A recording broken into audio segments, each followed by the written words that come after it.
এই জানিস তো আমি রিসেন্টলি গুচি থেকে পারফিউম কিনেছি। আমিও তো এই সবে সারা থেকে একটা টি শার্ট দিলাম। ও ওয়াও। এক্সকিউজ মি ম্যাডাম, বলছি কিছু যদি মাইন্ড না করেন একটা কথা বলতে পারি? বলুন। বলছিলাম যে আমার না মানি ব্যাগটা চুরি হয়ে গেছে। আপনি যদি কিছু টাকা দেন তাহলে আমি বাড়ি যেতে পারবো। আচ্ছা, প্লিজ প্লিজ কিছু মনে করবেন না, আপনার নাম্বারটা দিয়ে দেবেন, আমি জাস্ট আপনাকে ফোন পে করে দেবো।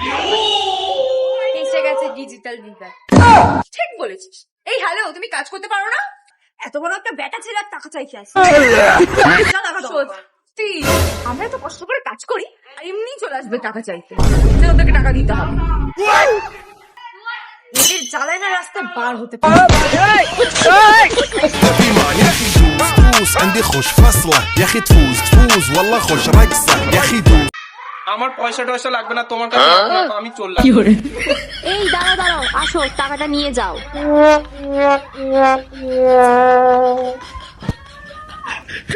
এবার তুইও কিছু দে রে ভাই। আরে দাঁড়া দাঁড়া দেখি। হায় ধরো নাও।